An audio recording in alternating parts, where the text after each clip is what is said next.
Okay, here we go again.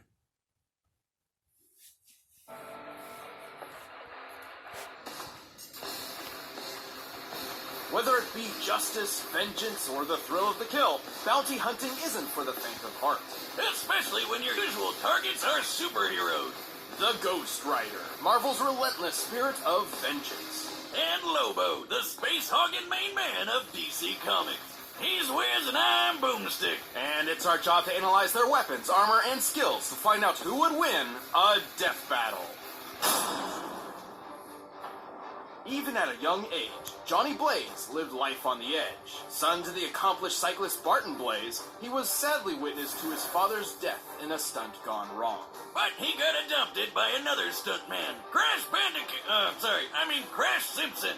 It's no surprise that Johnny became a stunt performer himself until Crash's wife died in a stunt gone wrong. Only now apparently aware that motorcycles can be dangerous, Johnny swore to never perform again. And then Crash got cancer. Damn, even I don't have parent issues this bad. Completely devastated, Johnny refused to let Crash die. Willing to risk it all, he turned to the one person who could fix everything. Everyone's favorite problem solver, Satan. Hail Satan! This was Mephistopheles, one of the many lords of hell who happened to have a special interest in Johnny's family line. To save Crash's life, he cut a deal with the devil, curing the cancer at the cost of selling his soul. The deal succeeded, and Crash was healed, but then he died in, well, a stunt gone wrong. I mean, he's a stuntman whose name is Crash. Should have seen it coming. And after all that, Johnny got stuck with being Mephisto's bitch for eternity. Mephisto even sandwiched him together with a demonic spirit of vengeance named Zarathos. Zarathos, ask your doctor if it's right for you, or your exorcist. Long ago, Zarathos was a powerful demon who threatened Mephisto's realm. Eventually, Mephisto defeated him, forcing him into eternal servitude. And with their power combined, Johnny and Zarathos roamed the world, punishing the wicked as the embodiment of a death metal album cover, The Ghost Rider. Ah! Oh, God, that's terrifying! Well, sure, his visage instills fear unto many. What? No, Ghost Rider looks awesome. I'm talking about Nick Cage. Agreed. Anyway, as the Ghost Rider, he became one of the universe's greatest threats. He has superhuman strength and speed, and his skeletal body can regenerate from practically any amount of damage. And if Blaze's last name wasn't obvious enough, he can shoot fire. Oh, but not just any fire, hellfire. The best kind of fire. The kind that's infused with magic that burns not just your flesh, but bypasses conventional defenses to attack your very soul. He can throw fireballs, raise walls of flame, rain fire from the sky, and even conjure weapons and objects out of thin air, such as a demonic shotgun and an infinite stream of chains. And his badass ride, the Hell Cycle. This baby can look however Johnny wants, but he usually summons it as a panhead chopper. It can respond to Johnny's thoughts, scale walls, and even outrace Thor's hammer Mjolnir. The same hammer that crossed a galaxy and back in a single minute. You know, I lit my chopper on fire once. I didn't know you had a motorcycle. Well, yeah, up until the fire. Rest in peace, Roadhog. At least you went out in a blaze of glory, like Bon Jovi said. But while his hellfire and chains are vicious weapons in their own right, they're often used to ensnare the Ghost Rider's victims as he goes in for a truly diabolical kill. Or should I say, a penance. The penance stare is basically Hell's timeout corner of pain. Ghost Rider isn't angry, he's just disappointed, and he wants you to think about what you've done, and it to hurt. A lot. Under the penance stare, the Ghost Rider forces you to relive all the pain and misery you've inflicted on others throughout your entire life. No indiscretion, no matter how minor, is safe from the Ghost Rider's gaze. So that time I put ground laxatives in my 4th grade math teacher's coffee and gave her the shits. Does that mean the stare would give my soul the shits too? Not literally, but you would experience the anger, humiliation, and the butt cramps. So basically eternal damnation, got it. But should your sins be so numerous and terrible, the penance stare could even obliterate your soul, leaving you an empty husk. The stare doesn't work on everybody, though. You might survive if you're blind, don't have a soul, draw power from pain, or if you're a weirdo like Thanos who gets off on that shit. Still, Ghost Rider's grab bag of hell powers let him tear up some of the biggest assholes in the world, and even some of the good guys like Hulk, Thor, and Doctor Strange. He's quick enough to dodge bullets or even outright catch them in his teeth. He's powerful enough to create massive eruptions, blow up mountains, and even tear down a skyscraper. The average skyscraper weighs over 200,000 tons. That's the same weight as 1,100 blue whales. Or one ex-wife. I'm gonna write that on her next alimony check. And given his hellish heritage, he's rather difficult to kill. Bullets, poison, fire, he survived it all. Even a beatdown from World War Hulk just got him even more pissed and extra flamey. Not just that. Remember Zarathos? Johnny Blaze isn't simply a host for the demon, but a limiter for his full power. Throughout his life as the writer, Johnny has constantly battled Zarathos in the mind, barely holding on to some semblance of sanity. Should his will to resist the demon falter, Zarathos can take full control, and all hell breaks loose. Not literally, but pretty close. Oh, and plot twist, Zarathos was never actually a demon at all, but an angel of justice. Fire skull head and everything. When he's unleashed, he becomes so powerful, even Doctor Strange wets his robes. And this is the guy who pops supernovas like Pez. While Zarathos was bonded to another host, they even managed to defeat Mephisto in his own realm. For reference, Mephisto once battled Galactus, devourer of worlds. Stars detonated, galaxies trembled, and the entire universe was at risk, simply as a byproduct of their battle. And if Zarathos wasn't terrifying enough, he likes to eat souls. Of course, the Ghost Rider isn't invincible. Johnny is technically vulnerable as an ordinary human being. Even while transformed, the Rider can be killed via holy weaponry. But Johnny's doing alright, sitting pretty on Mephisto's throne. I guess things worked out okay for him, even if he's not too keen on being the devil's bounty hunter. So let this be a warning. Should you ever hear the rumble of a motorcycle in the distance and the glow ethereal flame on the horizon, count your sins, because the Ghost Rider is coming. And may God have mercy on your soul. Sorry, all out of mercy.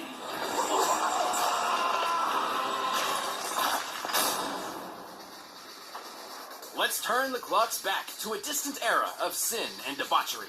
The 1990s. Inspired by the financial success of Watchmen and The Dark Knight Returns, comic writers started churning out grim and gritty superheroes by the dozen, like Cable, Azrael, and Overkill.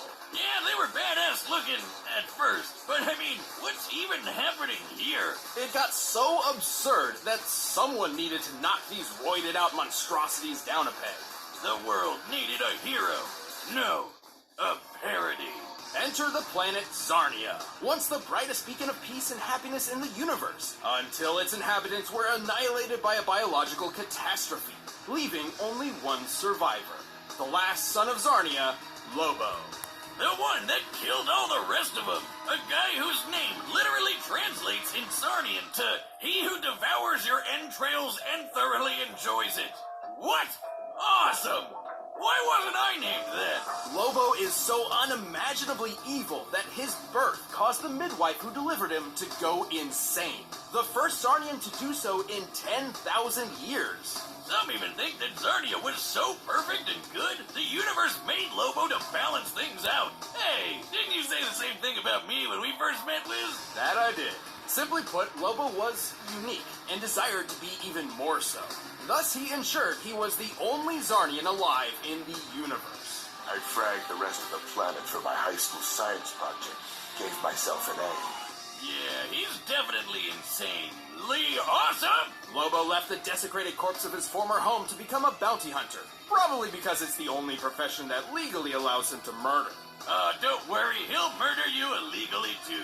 Lobo doesn't discriminate. He even has a special gender-neutral insult in the name of my next motorcycle, Bastitch. My bike! Bragging bastard.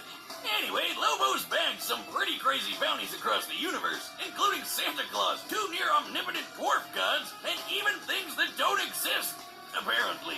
And Lobo's Zarnian physiology is just as absurd to match. He possesses godlike strength, speed, and invulnerability, so much so that he can tear through hordes of superheroes like nothing. Should he somehow suffer damage, he also has an impressive healing factor. He's like if Superman and Deadpool had a baby, which is a lot more terrifying when I say it out loud. Did somebody say Deadpool? No, go away! He's gone. Whew. Wow! I didn't think you had it in you. Oh, honey, that's not true. Haven't you heard? No one's ever really gone. See you later. I swear to God I'll kill him someday. So, you had the replacement plan on that TV, right? Back on topic, Lobo can regenerate from a single drop of blood, and each one he sheds will actually grow into a completely new Lobo. No, I'm not making that up. No wonder there wasn't any war on Zarnia. Nobody can kill these friggin' vestiges. It helps that he's also a super genius who knows well over 17,000 languages. He can perform complex physics equations in his head quickly enough to catch the Flash, and can build planet-destroying weaponry out of garbage. His brain is no joke. He can resist mind control because he's too ornery, and he's got so much willpower he can literally walk through Green Lantern constructs. You know, those things powered by willpower. And befitting his occupation, Lobo is a master sharpshooter, tracker, and can, by his own admission, deduce the weak points in any opponent. Like how my shotgun leg jams if booze gets in it. I would have gone with your crippling alcoholism, but sure, that too. Lobo may be a powerhouse on his own, but he also comes equipped with guns, knives, swords, grenades, and a bomb that he sent back in time which accidentally killed the dinosaurs. Whoops. His favorite is his enormous hooked chain. But when his job takes him across the universe, he hops on his Space Hog, a customized Spaz Frag 666, which has automatic machine guns, responds to his whistle, can fly fast enough to escape black holes, and blasts Born to be Wild. Wait. How can he sing in the vacuum of space? Oh, that's where you're drawing the line? Not the time he say, pulled the alien entity Solaris out of the sky, which is as heavy as a star, despite lacking leverage? I like how he even admits that didn't make any sense. Using a small to medium-sized star like our own sun as a reference, Solaris should weigh nearly 2 octillion tons, over 300,000 times heavier than Earth. So, pretty tough to bench press. But how about the time he was fighting some rabbits, and then he got so face-meltingly angry that he just straight up ate a city, all at once? Disclaimer, don't eat away your feelings. It's not healthy. Drink them away instead. Don't do that. But that is trillions of tons of steel and rubble condensed into a sphere smaller than the palm of his hand. By my calculations, that compressed ball should be over 20 times denser than a neutron star. Oh, God, imagine that coming out. This unimaginable strength lets him brawl with the likes of Superman. But that's barely scratching the surface. Name anybody in DC Comics, and it's likely Lobo's kicked their ass. He can even punch ghosts. Sounds like the only thing that can kill this guy is an act of God. Not even that. After rampaging through heaven and hell, tearing through armies of angels, demons, and what have you, Lobo's bloodlust on a literally biblical scale got him banned from the afterlife. As in, death was told that Lobo's soul was not to be collected. So he just can't die now? Not in the traditional sense. He's had his head disintegrated, been reduced to a skeleton, even been turned into a spirit that just kept on fighting until he got his body back. The only thing that has ever really held the big lug back is his weirdly consistent integrity. Namely, he'll always keep his word no matter what. Seems pretty weird for a cosmic madman, but he also loves dolphins and will literally go to hell and back to protect them, so who even knows anymore? He's not without his failures, though. His greatest of which was perhaps something entirely out of his control. His reboot. What the hell is that scrawny, emo, Edward Cullen-ass looking dork? That's New 52 Lobo. A serious, tortured, modern interpretation. Everything that Lobo was meant to be a parody of. Thankfully, someone at DC developed a sense of irony and literally shelved this loser. The real Lobo returned better than ever and got back to doing what he does best. Kicking ass across the universe. He's not just some two-bit alien villain. He's the main man, and the whole universe knows it. See, someone's paid me a heap of cash for your carcass, and the main man always delivers. All right, the combatants are set. We've run the data through all possibilities. But first, rev up your engines for this We've seen more sparks. delicious food deal with Blue Apron. By now, you've probably heard of Blue Apron, the leading meal kit delivery service in the U.S. Choose your meals each week, get the ingredients delivered to your doorstep, and whip up a meal using the easy-to-follow directions provided. Check out their summer menu and try out their customer-favorite plant-based burger with the Beyond Burger. I never thought a plant burger would be a good idea, but I was totally wrong. You gotta try it. And there's plenty more to love about Blue Apron. My favorite part is feeling like a master chef, making creative and delicious meals with my own hands. You guys really need to try it out. It's pretty nice coming home knowing I'll have a delicious meal I can whip up with ease. Blue Apron supplies the recipe, you do the cooking, and the result is truly beyond. Check out this week's menu and get $60 off at blueapron.com/battle. That's blueapron.com/battle. Blue Apron, a better way to cook. But right now, it's time for a death battle!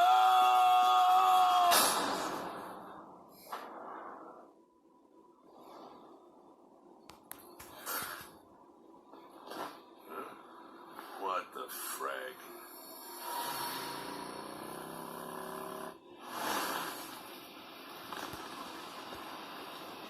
Lobo of Zarnia, your sins are innumerable. I am here to...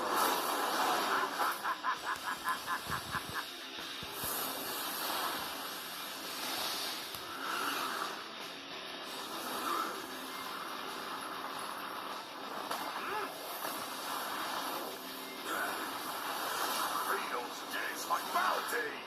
I'm gonna skull frack ya!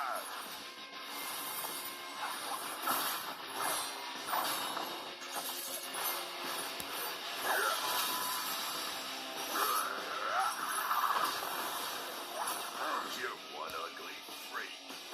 Look into my eyes. Your soul will burn. Is that a fact now?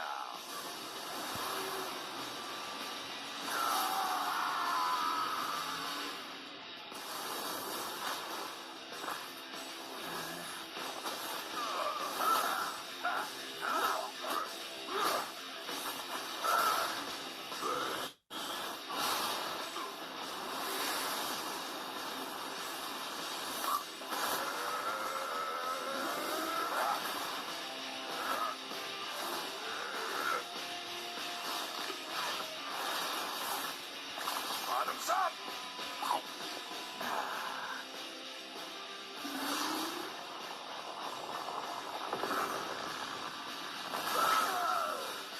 Done. About time. Not yet, scuzzball!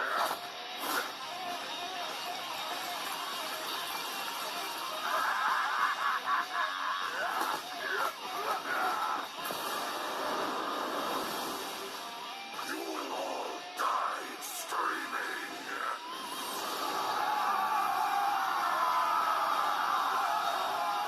Eat this, you bastards!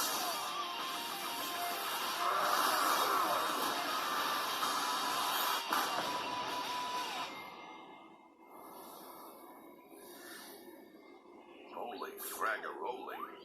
I definitely ain't picking up that bounty now. Lobo of Zarnia, your sins are innumerable. I am here to wreak vengeance upon your soul.